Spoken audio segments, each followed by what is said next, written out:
Ernesto Baker Geisel nasceu em 3 de agosto de 1907, na cidade de Bento Gonçalves, no estado de Rio Grande do Sul. Ernesto Geisel iniciou sua carreira em 1921 como aluno do Colégio Militar de Porto Alegre e atingiu seus cargos políticos de maior relevo durante o regime militar de 1964, como chefe do gabinete militar no governo Castelo Branco, ministro do Superior Tribunal Militar no governo Costa e Silva e ocupou a presidência da Petrobras no governo Médici. Penúltimo presidente da República do regime militar de 1964, Ernesto Geisel assumiu sob a promessa de uma abertura política lenta, gradual e segura, de modo a atender às reivindicações da sociedade civil organizada sem, contudo, interromper a continuidade do regime. O seu governo foi marcado pelo início de uma abertura política e a amenização do rigor da ditadura militar brasileira. O governo Ernesto Geisel, também conhecido como Governo Geisel, foi o período vivido pelo Brasil entre 15 de março de 1974 e 15 de março de 1979, quando assumiu a presidência o general João Figueiredo. Em seu governo diminuíram as denúncias a respeito da morte, tortura e desaparecimento de presos políticos, e também houve enfrentamento com a linha dura, grupo contrário às diretrizes do governo. Ele prometia que aos poucos faria um Brasil mais democrático durante o seu governo, mas apesar disso, ele continuou a reprimir a oposição e a tortura de presos políticos, que gerou muito escândalo. Em meio aos acontecimentos políticos, o Planalto teve que debelar a ação da linha dura após as mortes do jornalista Vladimir Herzog e do operário Manuel Fiel Filho, nas dependências do DOI-CODE, também conhecido como DOPS, paulista entre outubro de 1975 e janeiro de 1976. O governo também foi marcado pelo crescimento de 31,88% do PIB, média de 6,37%, e 19,23% da renda per capita, média de 3,84%, números, porém, que desaceleraram os conquistados pelo milagre econômico brasileiro, que é a denominação dada à época de crescimento econômico elevado durante a ditadura militar brasileira, entre 1969 e 1973, também conhecido como Anos de Chumbo. Geisel também assumiu com a inflação em 15,54% e a entregou 40,81%. O ato institucional número 5 foi utilizado para decretar intervenção federal em Rio Branco em 1975, mediante a recusa dos vereadores do MDB em ratificar o indicado a prefeito e também para cassar o mandato de alguns parlamentares. O AI-5, no entanto, foi progressivamente substituído por salvaguardas constitucionais. Em 1978, o governo sancionou a Lei Falcão, que permitia apenas a leitura do currículo dos candidatos quando do horário eleitoral no rádio e na televisão.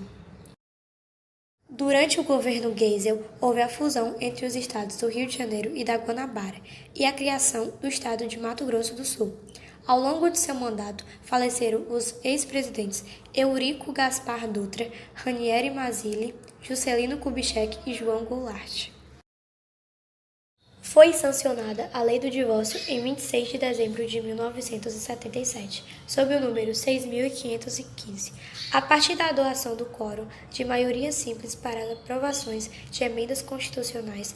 A adoção do divórcio foi uma causa defendida por Nelson Carneiro durante anos.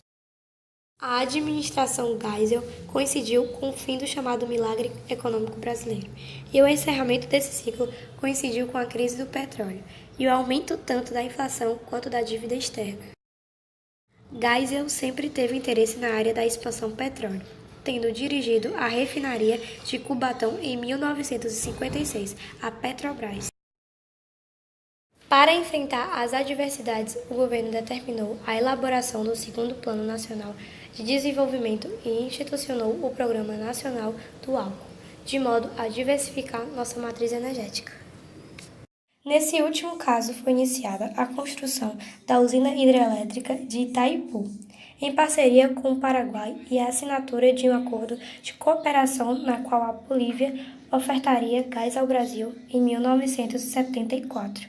E no ano seguinte foi firmado um acordo nuclear com a então Alemanha Ocidental. Mediante o aumento do custo de vida e da inflação, os trabalhadores passaram a se organizar e protestar com mais ênfase, e nisso o movimento sindical na região do Grande ABC ganhou destaque e projetou nacionalmente a figura de Luiz Inácio Lula da Silva. A repercussão do movimento levou o governo a proibir greves em setores essenciais. O Brasil estabeleceu relações diplomáticas com a China e com países da Europa Oriental, como Bulgária, Hungria e Romênia, sendo o primeiro país a reconhecer a independência de Angola. Por outro lado, as relações com os Estados Unidos foram reduzidas ao nível mínimo durante a administração de Jimmy Carter, 39º presidente dos Estados Unidos da América, mediante denúncias de violação dos direitos humanos. Ao final do governo, em 1978, Geisel anulou o AI-5, preparando a abertura do regime militar. Em 15 de março de 1979, o general Geisel deixou a presidência e foi sucedido pelo general João Figueiredo. Suas políticas evitaram o colapso da economia brasileira, mas deixaram o Brasil com muitas dívidas. Em 12 de setembro de 1996, ele veio a falecer aos 89 anos, vítima de um câncer generalizado.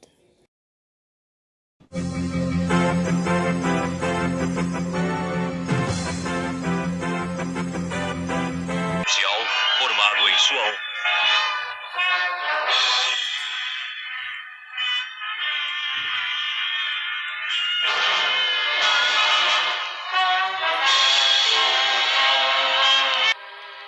Discursando, o presidente Médici destaca o caráter impessoal do atual regime político, bem como sua estabilidade. E elogia o seu sucessor, ao qual passa a faixa presidencial.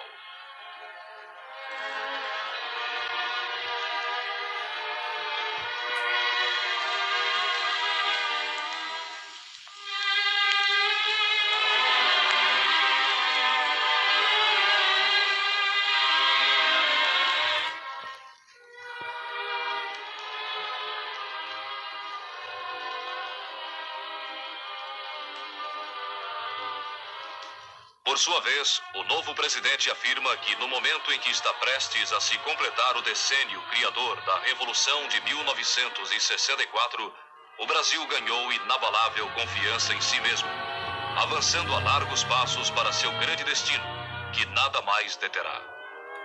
A solidariedade nacional se reforça, alicerçada no binômio indissolúvel do desenvolvimento e da segurança.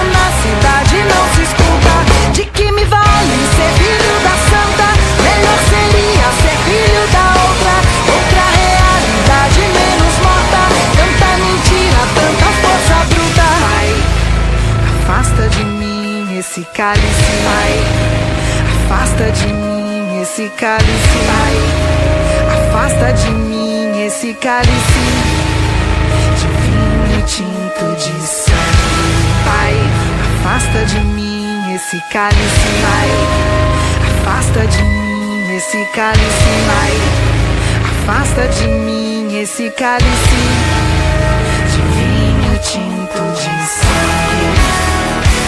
Como é difícil acordar calado, se na calada da noite eu me dano. Quero lançar um grito desumano, que é uma maneira de ser escutado. Esse silêncio todo me atordoa, atordoado eu permaneço atento. Arquibancada pra qualquer momento, ver emergir o monstro da lagoa. Afasta